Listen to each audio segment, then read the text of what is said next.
Yeah. Yay. What's going on? Yes. NFT Pirates back in the house, baby. What an intro. Oh my gosh. I was like, wait a second. Am I supposed to be on an interview? I was ready for the grand finale. Yeah, Kevin made that almost entirely from scratch. Yeah, so good. So good. Yeah, amazing. Well, thanks everybody for joining today. We are here with the amazing, the legendary NFT Pirates. What's up, Chad? How you doing, buddy? What's up, everybody? Yeah, nice to be back. I miss this. I miss the engagement, the excitement. I miss talking to all you intelligent people. And I don't know. I like I said before, I have more friends in this space than I do in any other. So it feels good to be back. Yeah. Nice. Yeah. It's so great to see your face, man. Yeah, it's been way too long. Yeah, it's been a beard came in. With the beard, yeah, looking good. The turtleneck. Yeah, exactly. Yeah. Thanks, man. Yeah, we've over the past few months, we've definitely heard a lot of voices like, where's NFT Pirates, man? We miss him. We miss his videos. That's good.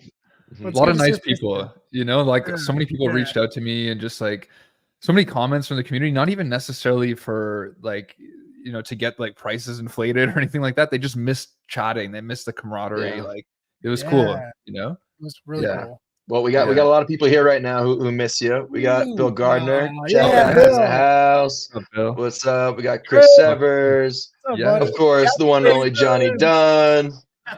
Yes. Good. Omar. We got Bill Gardner. We got everyone here. What's going on, guys? Got them all. It's good to see everybody. I'm really excited today to talk about, of course, digital collectibles and where everything's at now and where we see it all going. There's a lot of exciting news that have happened over the past few weeks, and we got the Apple Vision Pro being released in a week or two. Exciting. Yeah. Today was actually the pre-order day. Yeah, I was about to say today was pre-order day. Yeah, we got Omar wants to know it. Any of you guys go for it? No. I didn't I literally hit the checkout button. It was 4,500. I'm like, no. You know how much money that is right now? Yeah, I mean, a lot of people in the industry are saying that the pre-orders and these versions are really more for developers. Like, a lot of developers are going to buy these up to help because, like, nobody's gotten a chance to use these before the pre-release or before they even go out on sale, which is a first for Apple, actually. Yeah, they've never done that before. So there's no review embargoes. There's nothing like that. It's literally just going pre-order, right to sale, and then to your hands. There's probably gonna be a lot of actual companies that are buying these up right now. Absolutely. Big companies like video games and app creators, especially game studios, are going to be going for this right now. And that's $7,000 my money, right? Because I'm Canadian, so it's like that's even more of a hit. Forgot about that. And it was only available in the US, correct? That's right. Yeah, it's only in the US. Very limited. We'll definitely circle back on the Apple Vision Pro. But first, Chad, you've been involved in Vivi since the very beginning, man. I remember, I've said this many times, but you're probably one of the first videos I watched. And you talked about it at first appearances and the significance of first appearances. And that really resonated with me and all of us. And I mean, after all this time, why are you still bullish on Vivi and the digital collectible space? Thanks, man. I appreciate that. It's so cool how you tell me all that that I was one of the first videos that you've seen, and especially with the first appearances and everything. Yeah, man. I mean, I think, Vivi leads the space, by a mile in terms of the amount of IP that they have and the some of the things that they've created have been like outstanding. And there's so many first appearances that they have as well. So I think for me, that's like the leading force for them. But I know in the past few years, there's been not only a lot of knowledge shared, but also a lot of light, kind of given on first appearances and what it means between L1 and L2 and that whole debacle. And, and a lot of confusion around it and a lot of negativity, especially in the bear cycle. People saw, vault values drop like 95%. All of the NFT projects crashed.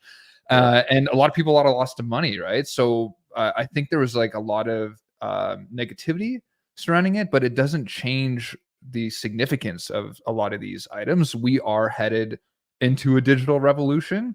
And when we see, maybe it's not now, maybe it's not in 5 years, but maybe it's 10, 15 years from now, when a lot of this is more commonplace and people are going to look back and be like, whoa, did you know Vivi has like the majority of these items released first in high quality 3D digital format? They're put in augmented reality first. And so there's a lot of that part of it, like just from the collecting standpoint that I still, even despite a VVverse or a metaverse or any of that crap, I still think would hold a significant market value. And we saw it early on, right? We saw Disney put out those tweets. These are our Disney NFTs. Marvel said this is the first Marvel Spider-Man NFT. So like, you know, people have that backed up. So I think there's a lot there still. I know that the roadmap and the development has been exceptionally delayed, and I know it's, you know, bothered a lot of people. And it's hard because you're like, okay, is this happening? Is it not happening? But Vivi has, you know, been able to deliver. It's just slow. And I think a lot of reasons for that. I think they have so much IP that to keep them happy, they have to come up with this consistent drop schedule. And it's kind of like trying to leverage both things. Like, how do we keep up with all of our partnerships and everything at the same time, do mega development in a time where it's a bear cycle and we don't have much money coming in? So I think there's a lot of things happening behind closed doors that we're not privy to, but I think the intention is there, and I think there's still a lot of potential. So that's my stance on VV. Yeah. What are those roadmap items that you think that have been delayed that, or I guess the ones that you're like most excited to still see in the future? Yeah. So definitely like the Q1 VVverse. I think like just with the Apple, you know, Vision Pro being announced, and you know, if they can roll that out sometime within this next year, just even if it's just like we talked about, like really enhanced showrooms, I just think it'll give a lot more insight into what this could be, instead of it just being strictly digital collectibles, you know, in augmented reality. They'll be like, hey, look at what we can do with them. So I think even like just that first component would be a big step, like in my opinion, just to shift the public sentiment, you know. Totally. I think it would add such a good like social component as well for people being able to hang out in a space where they're enjoying their collectibles and able to show off what they have. And yeah, I think that's definitely a big piece that's missing right now. Yeah, connecting people more and more is the biggest thing at the moment, I think. And these digital collectibles can do it. You know, the accessibility of these things, and it's amazing seeing people all around the world get excited about this, and we only see it growing. You know, it may be a slow ride, but it's going to get there eventually. You know, definitely, and even the prices too. You know, we've seen these prices drop, you know, pretty significantly from their all-time highs.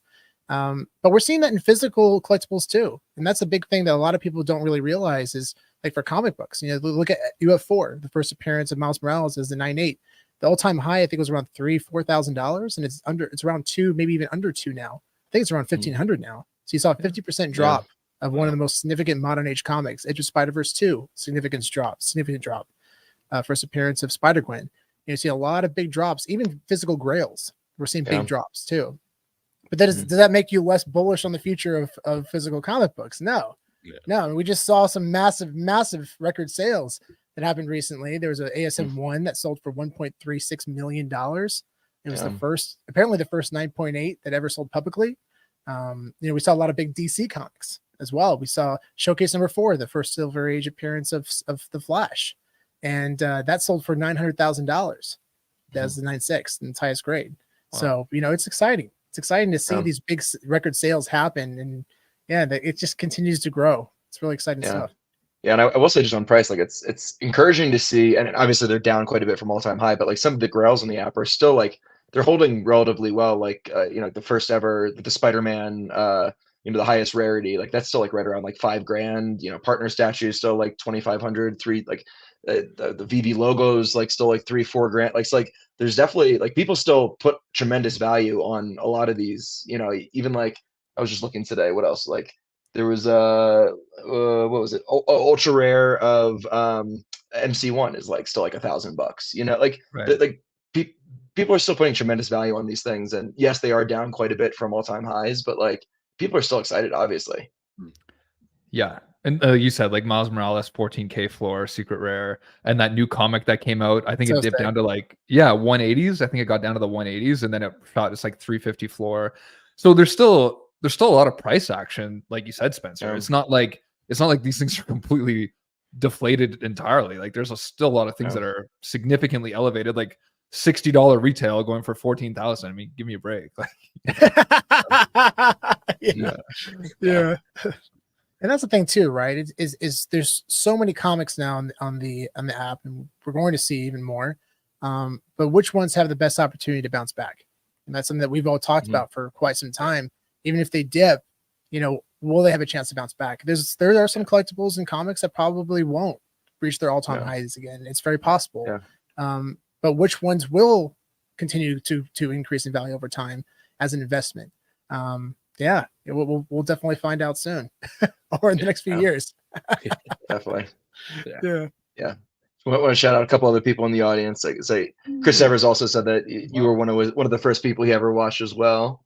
Oh, nice. Want to say hi? Say hi to VV Magic. What's up? Yeah. She's the best. Oh, yeah. We got a slider here. Slider. Welcome back, man. VV You guys fans. definitely agree. Yeah, I agree with that one. I do. I agree with augmented reality being better than virtual. we could talk about this real quick. Yeah, what do you think of this, Chad? Are you more excited for AR or VR? I honestly, I'm more excited for AR. I do agree with that as well. And I mean, and then a leap on top of that is like holograms and those kind of things. I think that's when we're gonna have like really inverse. Like the way that I look at it is like right now, if you think about like the computer screen, you're staring at a block all day, like most people, right? It's only because there's visual imagery that you're actually able to stay here for 8 hours a day. But if you think about it, it's really bad for you, right?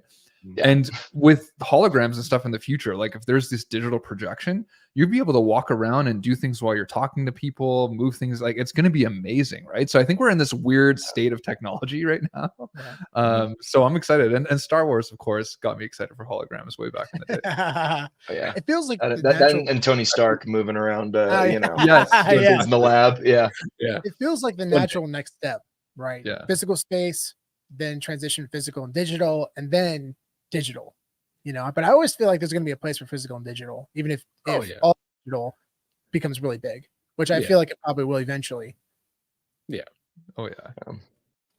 mean, it kind of feeds each other, you know. It's like a loop, you know. The more things become digital, more people go, oh, but I love this old thing and I like the way the physical thing is, and that grows and this grows, and it just kind of always feedback loops into each other. You see that with a lot of things, right? And I'm really excited the way being able to display these collectibles, because right now you just can enjoy it through the app, right? And that's what I think is going to be a real game changer for a lot of people when they can actually display these things in the physical space. That's going to be really, really cool, and even of course in the metaverse as well. That's a given, but also in the physical space, being able to display these things. So I think that's when it's really going to turn people's heads. Yeah, that is a huge point you make, because I like, even at work, right, in my desk, like I have an office, it's locked, but I'll never put something more than $100 of value there, because I don't know who's going to come in, steal it, right? If you can literally put in your $1 million digital collectible and have it rotating beside you when people come into your office, and they could see that and interact with you, and then come 5 p.m. it's gone, it wipes off because it's back in your wallet. Like, and there's really tight security contracts in place so that like you don't have to worry about anything. Somebody could buy it from you if the right price is there. Like there's so much to it. Or renting, you know, you just like you have a really important meeting, and you want to show off to some executives, so you put your hologram of your thing, your collectible there, you rent just that hour for that meeting, just so you can flex on them and show them you're a serious collector. You know, he's a huge Spider-Man, or he or she's a huge Spider-Man fan. He just flex that piece. Let me just set this up real quick. Oh, great. It's so true though, right? Awesome. Oh, this old thing. Oh, yeah. Got that ages ago. Is that our Spider-Man in the background? He looks at the contract. He finds the contract online. He's like, wait a second. I think this is being rented. That's so funny. Wait a minute. It's on the blockchain. It's like rents it every meeting. A lot of physical collectors who are still kind of new to the space, you know, they just still can't really process owning these digital assets that are only shown on your phone right now. But it's interesting though, because we've bought stuff like, for example, on Golden auctions, we bought graded VHS tapes that we purchased and were sent directly to the PSA vault. They partner with PSA. So we purchased this item. It's sent to the PSA vault. I can cash out and I can have it sent to me, or I can just have them hold it for free, and I can resell it, and they'll take care of everything. They'll resell it. And then once it sells, they'll ship it out to anywhere worldwide. And I think that's kind of an interesting connection, right? Because you have an item, a physical item that you potentially never ever will see, you know, but you can sell it, even potentially trade it, but you never actually physically hold it. And I know people who have like really expensive comics that put them in the vaults and banks, and they never see them in person. They can never enjoy them, and you can do that with these digital collectibles. So true. no wear and tear, you know, Yeah. complete security, mobile. Like there's so much to it. We all know it's coming. It's just so like clunky, the technology right now, and not like interoperable and immersive. Like there's just a lot that still needs to develop, but like the end goal is so obvious. And we can, anyone that's like a future thinker can see it. Anyone in crypto could be like, oh yeah, I get it. But then they don't want to invest right now because they're like, well, there's still a long time before this happens, but they'll probably miss the boat if they don't, right? Yeah. And Chad, maybe you, because I know you're really into Pokemon cards. Have you seen the stuff on Courtyard.io and the stuff they've been doing? I haven't actually. You gotta fill me in. So yeah, they're on Polygon, and I'm pretty sure it's Polygon, but yeah, basically they're tokenizing physical Pokemon cards. And then so people are able to trade the physicals. I think Brinks is like, you know, the partner who's like securing them in their vaults. And what's really cool is that if you're the original minter and you're the one who sends it into them, and I think they only take graded cards, you actually get, I think it's like 1% or a certain percentage of every sale that happens in the future of that digital card before somebody, you know, takes it back out of the vault. So really cool, like incentive for, you know, if you have, you know, PSA graded Pokemon cards or whatever, so funny, if you're the one who actually, oh, there you go. Yeah. Getting all these if you're the original minter, then you can, you know, you can get a percentage of all the future sales that happen of that card. Wow, super cool. Pretty amazing. I didn't really look into it too much because I just presumed it was just like another tokenization, like somebody kind of put it together. But it seems it seems like a pretty legit operation. Yeah. Huge shout to Steve Friedlander for introducing me to Courtyard. They're doing some really cool things. Yeah, I'm gonna look that up. Wow. Yeah, go ahead, Jed. Oh no, I was just gonna say that's the issue too. I find is that there's just so much going on. Like, you know, I recently saw that whole like lawsuit or whatever against Cristiano Ronaldo regarding those Binance NFTs. And I was like, oh yeah, like I forgot those were Cristiano Ronaldo already made his debut. Like there's so much going on in this space, and people are in their little silo sectors that I don't know, like it's kind of mind-boggling, you know, like it's hard to keep up with. Yeah, definitely. And on top of that, we saw the Batcals announcement for the lineup for 2024. I mean, Batcals, man, you've been on that since the very beginning, Chad, and we're very excited for the future of Batcals. And they actually released a lineup for 2024, and boom. So here's some of the things that they've talked about that's coming soon. They have new features, including self-custody, which is something that, you know, interoperability, something we've talked about for quite some time. I don't know what DC3 reader interactivity is.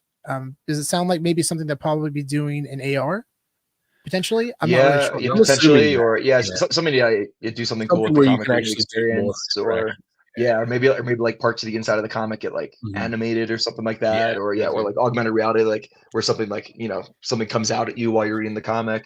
Exactly. Something like that would be cool. Cool. That's really cool. And then physicals, we're going to see more physicals, including 3D printed Batcal masks, which that's cool. I'm so that's really cool for that. That's awesome. Yeah. I can only imagine what that's going to look like. I'm really excited for that.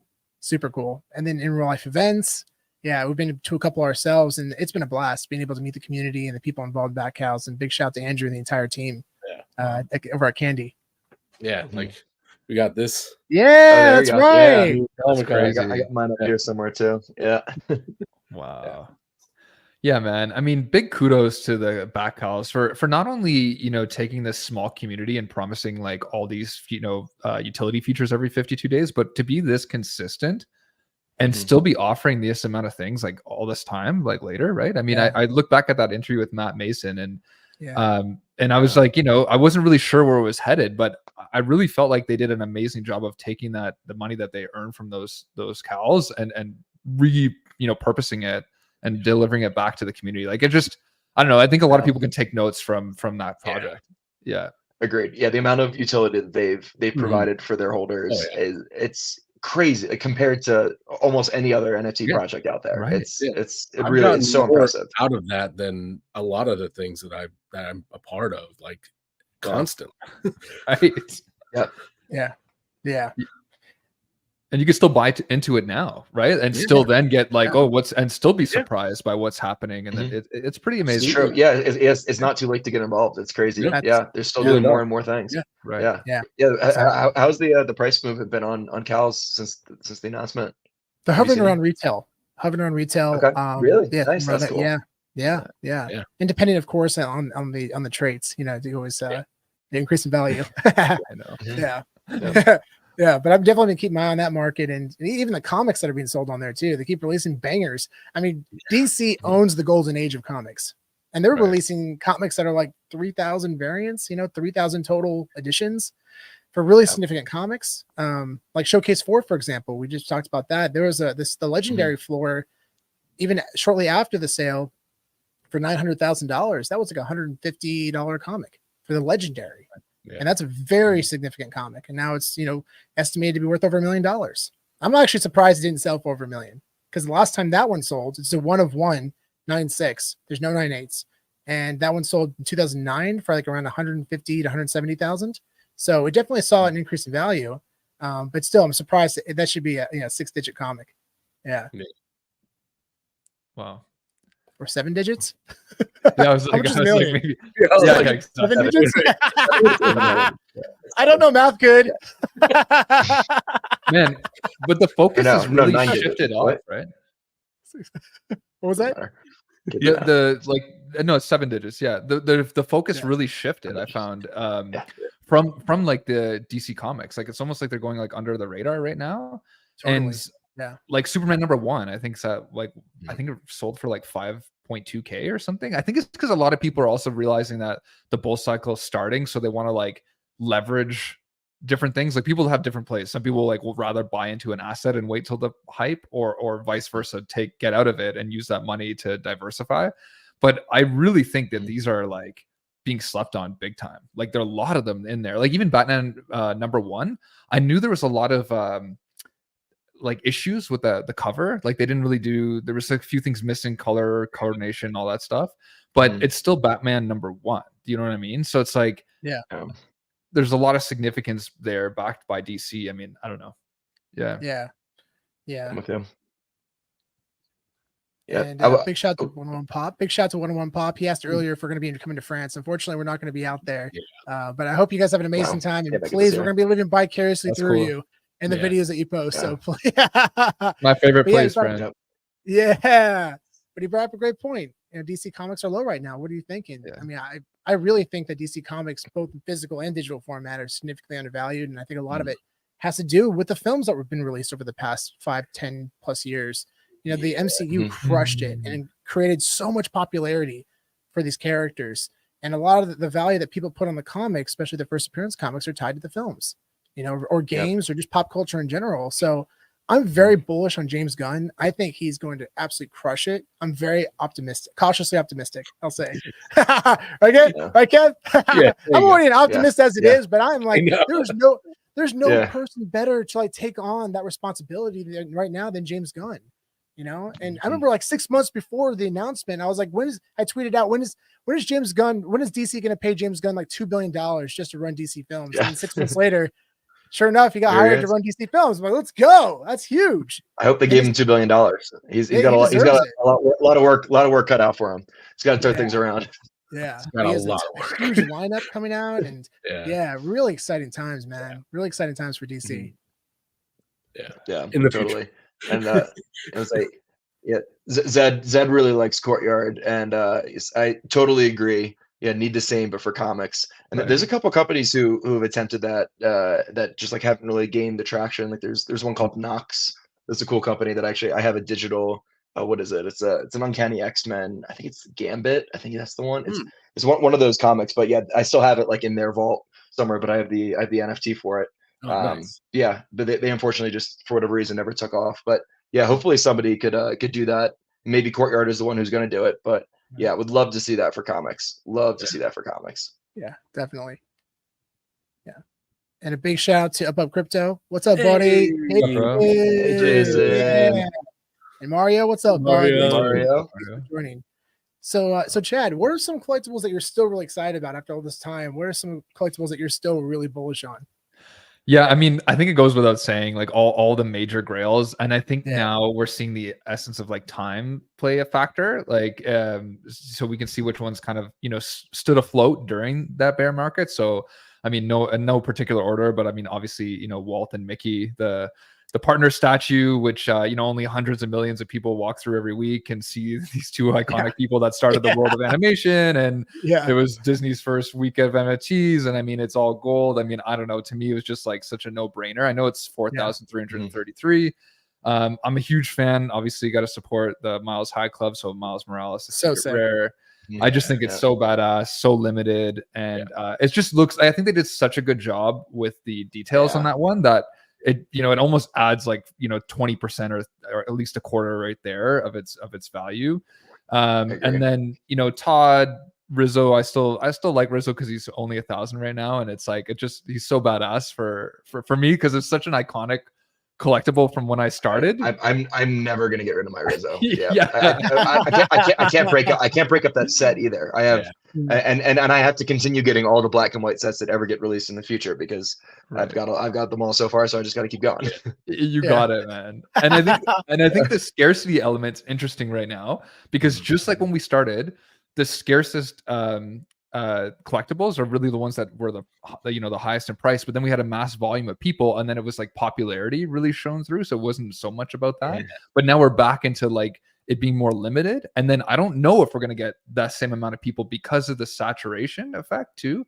So it's like maybe like playing a little more into scarcity for the future is a smart thing as well. To some extent. I mean, again, if it's a no-name brand or if it's not, nobody knows what it is. Even if it's a one of one, you got to be smart about what you do. But even like the Golden Moogly, like I bought that back in the day for 8,000. Remember that? I think I like sold it to Spencer actually, or I forget exactly. Yes, you did, and then I flipped it for a few thousand more. Way more. Yeah, exactly. What a bold move. I know, and I think I was paying for my wedding and stuff at the time, and I was just like offloading so much crap. But like seeing that now for like 2K, I'm like, whoa, that's interesting now. You know what I mean? So there's so much, man. Like, But Disney and Marvel's really, I'd say, where I'm most bullish. And I love even like today. I was sorry. Go ahead, John. No, go ahead. I was saying, like, even today, I was just like looking at the app and just looking at my collection a little bit and looking at some of like my secret rare comics, and like for a lot of these comics that are like grails in the physical world, and I'm like, wow, these prices are really low and also way lower than where I bought them. I should probably dollar cost average a little bit on some of these grails. Like, there's like some of these secret rare comics are like under $100, and I'm like, it's just so it blows my mind for some of these. Yeah. Oh yeah, like Fantastic Four #1, I think is like hovering around like a K, like 1.2K or something. And I saw that, I couldn't believe that. I always thought like 2K would be the lowest it would go, but but like you said, these are huge comics in the real world, right? 600 editions, even Marvel Comics #1, the SR. Like to me, that literally signifies the debut of comic digital history. Like, on top of it also being an amazing comic, and it's also one of the first in the physical world, now first in the digital. Like there's so much juiciness to that. It's just not popular, right? Like not a lot of people are talking about it, so that's why it's staying low, but the significance is extraordinary. And that's why I really do believe that we're going to have another influx of users like we did in the last bull run. Like it is going to happen at some point, and when it does happen, positioning yourself well now, and making sure that you're paying attention, because like a lot of these people that are going to come in, I think it probably will be a lot of people from the physical world, people who understand comics, who are finally going to come around to the digital side of things. And those people are going to go for the grails. Like they're not going to touch whatever crap comics, they're only going to go for the best of the best. And then they're going to want to get the highest rarity of that if they can. So, in terms of investing. In terms of investing. In terms of investing, of course. And popularity is something that we've always preached, like the importance of popularity. And Chad, you mentioned it too. Over time, we're going to see scarce collectibles dropped on the app, and we're going to see a collection coming up very soon with Matt Gondek. It's a really cool piece. Big Trouble. It's really cool. And there's I think 888 ultra rares, but then only 20 secret rares, and you get a physical too. Like what the heck? That is sick. That is so sick. I want one so bad. That's so exciting. That'd be a cool one to land. Oh my Yeah, God. 100% going for that. Oh, how could you not, right? Like the upside is too big, you know what I mean? And VV's smart, right? Because like it's not like your typical lottery ticket. Like on VV, like a lot of times, like you have a good shot of making big money. Like even like that Lambo that dropped, whoever got that green Lambo, I think the floor is like 3K, right? Yeah. I mean, 120 people or whatever it was got that. So like it happens a lot on VV, and it's like every 3-4 days there's money to be made, there's opportunities to be had. So it's cool, man. They're smart in how like they're positioning it too now with the size of their community.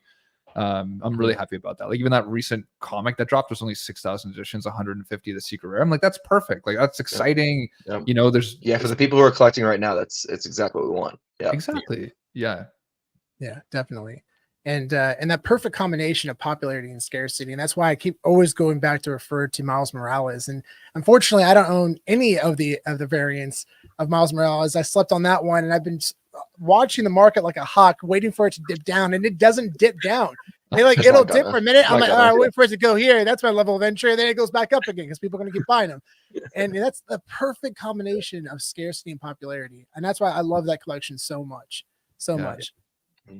It's true. And it was a good way too. Like a lot of people knew like about the popularity right away. So if you bought into it early, like it was a really, had big upside, right? So that's the thing I love too. Like if you're well researched and you know what you're doing, like similar to all of you guys in the comic side of things, I didn't really know what I was doing. I was like, oh, MC1 for $2, common, whatever. Like, I've already got 60 of these. Like, why do I need another 100?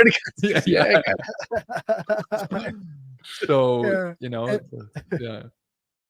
And that's the thing too, like Marvel Comics 1, and hopefully everyone out there knows that there's less than 70 editions on the CGC census, which is probably less than 100 physical copies in existence. So like the way that only really can own one, unless you have $100,000 you want to spend on like a 0.5 or a 1.0, buy one in digital format. And the accessibility of the digital copies are going to be, very appealing to people. And going to Fantastic Four 1, like we talked about earlier, I know there's 60,000 total editions, but I mean, I really believe that if one of those 296s in its highest grade sold, because they've never sold publicly, they'd probably see 8 digits. You'd probably see 8 digits for that comic. And if that did happen, what would that do to the digital side? I presume people would be excited about buying it. I would think so. I would go and buy more personally. Yeah, it's crazy. Yeah, Chad, what do you think about mint numbers? Are you still excited about mint numbers? Is that something that you collect or? Yeah, like I definitely, you still see it there, which is awesome. Like it really doesn't really matter what comic or collectible drops. You still see like the floor is higher and the sub 100 special mints, repeating mint numbers, et cetera. So there's definitely like a big part of the market. And I've always said that like if you take a very significant collectible, high popularity, it's maybe an FA, good scarcity, and then you do like a matching mint set, or you find a special mint number, like, well, now you're talking big money. Like you're finding ways to, further distinguish yourself within the market. So I still think it's there. I just think because there's so much choice now and not enough users, that you're seeing a bit of a rundown on things that are less popular or less significant. So like now you can get low mints on, a whatever comic because, there's just not enough people really like holding those floors. And people are also getting smarter.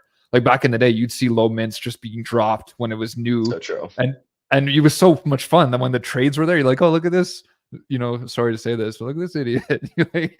Literally, yeah. And you'd be like, perfect, like you're new, thank you. And now I'm gonna reflip this for 10x the price, So we don't have that anymore because the majority of the people that are here understand this now. Yeah, definitely. It really comes down to the demand.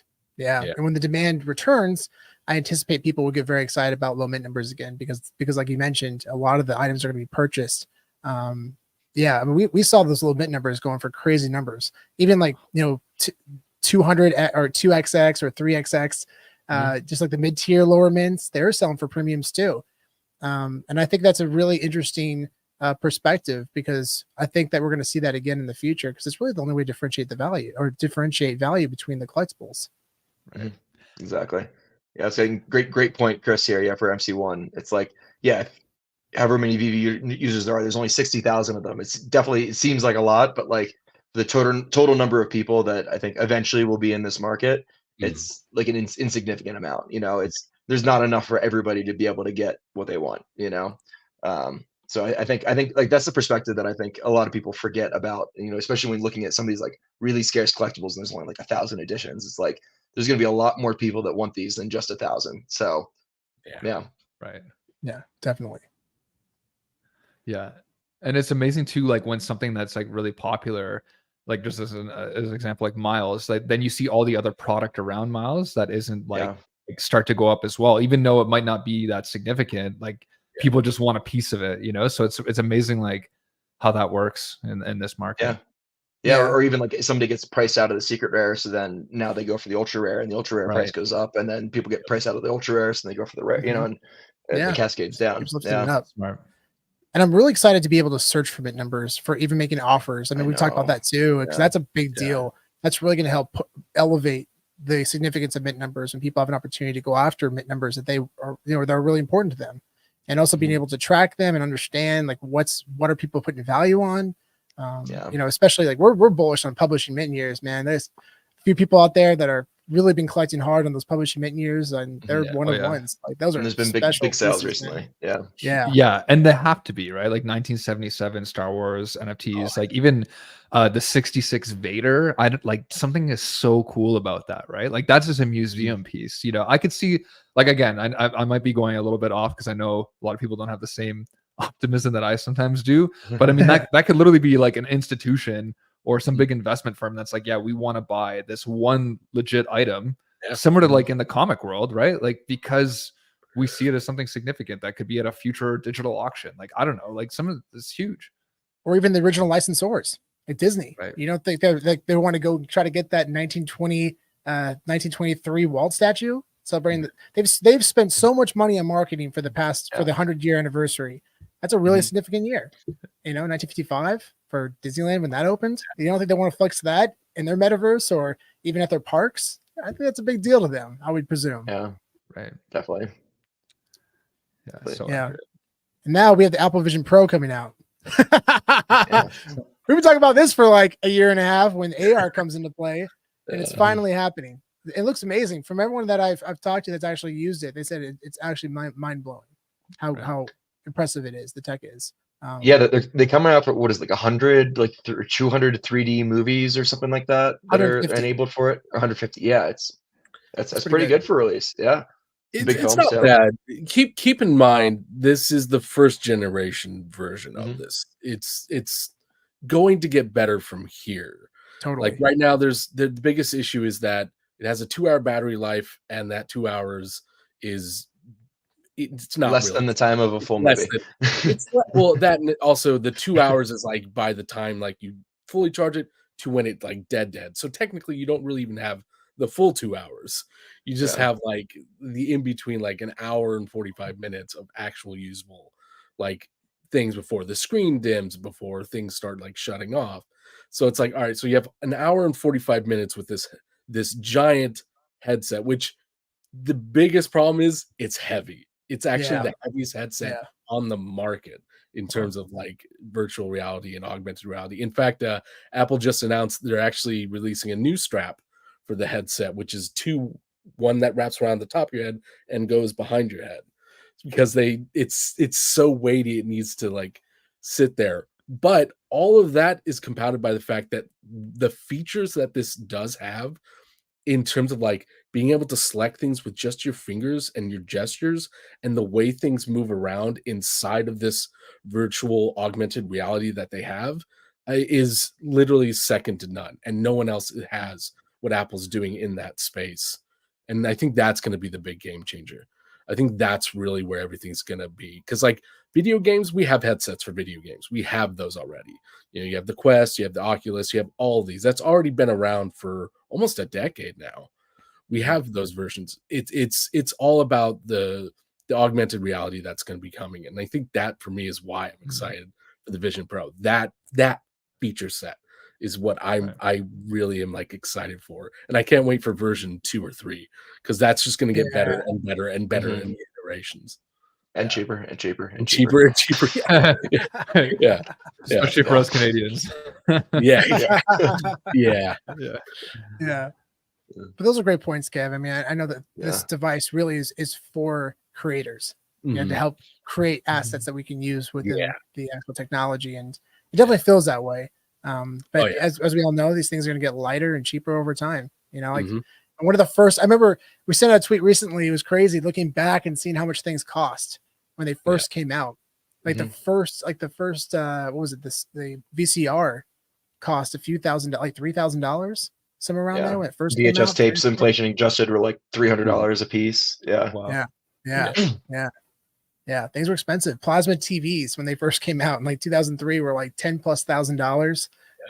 LCD screens were like $5,000-6,000. So yeah, I mean, you're getting all that in one with this. I mean, it's going to replace TVs. It will over time, likely. Yeah, I love seeing the ads when like their person's in like an airplane and they're like, you know, take the TV and they like make it bigger and bigger and bigger, and then they're still a little bit annoyed by people walking around, so they put a background in, and it's like now they're in the mountains watching like a massive giant TV. Like it's unbelievable, you know. Just you need a neck brace to come with it right now. They were a lot of people are actually really saying that in the headset thing it should come with the neck brace. It should come with one. Are people going to get some really strong necks? You know, it'll be training. I saw a great meme. Get ready, people. I saw a great meme. This guy's like, I'm training to train to use the Apple Vision Pro, and he's like over on a bench, and he's like has a weight around his neck, and he's doing like head pull-ups. I know. Apple's definitely gonna get some lawsuits soon, man. They're gonna be like, oh, you know, somebody's gonna complain about like degenerative neck disease or something. That's a good point. That's a good point. Yeah. But I think this is an interesting time too, because as the technology is still not quite there, but people are going to see these things. They're going to understand now, oh, okay, seeing is believing. That's when this is going to be a cool opportunity for a lot of people. I think they're planning to roll out 500,000 to 1 million in the first year, which is not a big number. And there's 4 million iPhones in the first year. And they're planning to have, I think, like 5 to 10 million between now and 2026. But we're going to see competitors. I mean, we're going to see MetaQuest. We're going to see Samsung release something. I think they're releasing their product probably this year too. So you'll see competitors get involved, and it's going to be a race. It's going to be a continued race. Samsung's definitely doing some very interesting stuff with like see-through glass that have displays on them. So like, dude, the so CES, CES was so impressive this year. Dude, that was crazy. That was some crazy. They showed flying cars. Chad, did you see any of this? No, man. I feel like I'm out of the loop, bro. I'm 8 months off. It was recent. There's a great Instagram post. I think it was Metaverse. It's called Metaverse, and they posted like the best things that came out of CES, and my mind was blown. I mean, there was one. I don't know if this is CES or not, but there was a device that you could actually. It takes oxygen and creates water. Did you guys see this? Yeah. What the heck? Yeah, well, it's actually an old design that they're bringing back. So this company did this way like I think like 15 years ago, and it was just like so hard to get the technology right back then. But now with everything like 3D printing and all of that, they kind of came back with this new thing. And it literally takes the air and moisture and basically condenses it down to water, so you can be in anywhere in the world and have like agriculture and like clean drinking water. That's and stuff amazing. like that. Wow, it's crazy. That is so cool. Yeah, so CES is a place where a lot of these new technologies come to show off, basically. This could be the future, and like here's the new things. Like the flying car thing, like they do that every year. There's a flying car, and it never comes to fruition because it's not gonna happen. I hope this device takes off, and then there's gonna be a short of oxygen, and now that we're gonna turn like dirt into water or dirt into oxygen. Well, that's not how that works, but cool. I don't know. Who knows? Anything's possible. But it's so dangerous, right? With flying cars, because like you think about it, accident in the sky. Now they're coming down and destroying cities. Yeah, the biggest thing with flying cars is the amount of red tape and the amount of like legal issues and like like you'd have to become a pilot in order to even just remotely get started in that world. And it's just like no, it's not gonna happen, not in any big way. You like there's cars out there that you can probably buy one-offs of and a few things, but like in terms of mass production, that's not. I heard Elon Musk talking about that at one point, and he basically was like, yeah, the main reason flying cars aren't going to work is just because of the sound. It's like imagine like it's the equivalent of like landing a helicopter in your backyard every single time that like you want to get leave and go, and it's like it's not productive for society. It's there's so many bad drivers on the road already. Can you imagine them? Yeah, in the air? no, it's like Yeah, exactly. and then shit's coming down, and you got it's like you got flying cars landing on houses and stuff. Yeah. And it's Forget it. no, it's Forget about it. Forget about it. Sleeping. Oh, sleeping. Hey. What's up, buddy? There he is. 100%. That's nice. Yeah. I'd love to meet you all in person. Yeah. It's so crazy to me that we haven't never met in person. No, Like, I know. Yeah. Yeah, are you gonna come down to San Diego this summer? I think so. I mean, it's definitely a possibility. I'm off to the Mediterranean in August, and I'm off to Trinidad in a few weeks. So as long as I can fit it in, nice, cool. I just like I said, like I'd love to get more integrated, and I think I'd like to widen my scope, like not just above VV, but just kind of what you are all doing, like just kind of seeing the broader market. I just find it's more exciting. There's just more, more community can be built, but I definitely like VV's, is definitely my heart, you know what I mean? But I think it's just like sometimes I'm just like, okay, I want to start expanding the channel a little bit, and I was thinking of like renaming it and everything like that too. Like so, cool. So we'll see. NFT just there's not a lot of good sentiment around that word right now. So, so thinking about it. Yeah. What are some of the other like avenues that you're thinking of going down outside of VV? Yeah, like so I was thinking of like doing more of like a podcasting channel and just like being able to like interview kind of like more executives or people that are like part of that project to like discuss it in detail. And then just doing like some really like accurate like depictions. Like I find like most of the crypto community is like 1000x gains on this shit coin for half $500,000, and it's like half the time you're getting scammed. It's just such so much pessimism, right? So I want to like shift that and be like, hey, like this is probably a 5x at most for this year, but it's a really good, you know what I mean? Stuff like that. Yeah, but like 5x is still really good, It's still huge. Stock market's like 1 to 2% return on your savings account, like after a year. So nice. Totally. Yeah. So you heard it here first. NFT Pirates confirmed for San Diego Comic-Con. It's like writing FA Comic-Con. I'm writing it down. FAIRL. When's the actual date? It's in July. It's the end of July. Like end of July. Yeah. But so you should be able to do it. New York would probably be closer to you, right? Yeah, it is. Cool. It's like 8 hours. Yeah. Okay. Yeah. So New York's that's October. Too. That's October. Like first or second week in October. Yeah. New York's a good. That's a really fun show too. Super fun show. Super fun. I like New York. Yeah. Okay. Cool. Yeah. San Diego's probably a little bit better, or what? I could see you guys like that. They're different. They're really different. They're very different. Like San Diego, because it's the OG, you have a lot of the big things going on, big events.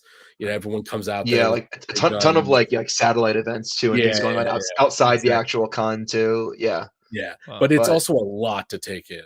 Like you kind of have to go for the most 4 days, 4 to 5 days in order to just get all that. Whereas New York is still a little bit more compact. Right. Cool. Me and sleeping in the back of the truck. We had a great time hanging out with Sleeping at New York Comic Con. That was an absolute blast. Yeah. I really hope to see you again there next year, buddy. Or San Diego. Yeah. And Bill, great, Bill. That's awesome. Oh, nice. Oh, good for you. Two logos. Okay. Two. High roller. Oh shit. Too. You go in person. They always have they give you collectibles for being a VV logo holder, or give you some type of incentive for holding the collectible. It's really nice. Yep. It's really fun. Yeah, the events were awesome. Being able to hang out with everybody in person, just the vibe, man, the energy. Chad, it's just so positive, and everybody's so happy to be there and be around. Everybody who just like loves doing the stuff that they love doing. It's such a good environment. Yeah. And whether or not the sentiment online is positive or negative, it's always positive in person. The energy you walk out after the weekend's over, you're like, this is like the best weekend ever.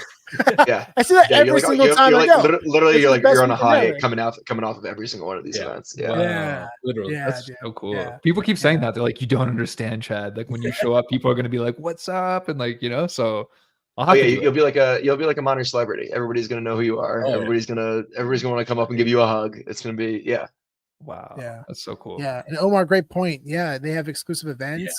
like Sanjay, he hosted an event for all VV logo holders, and that was a blast, man. That was so much fun. Yeah, that was really cool. That was really, really cool. Oh yeah. Oh, hey, thanks, bro.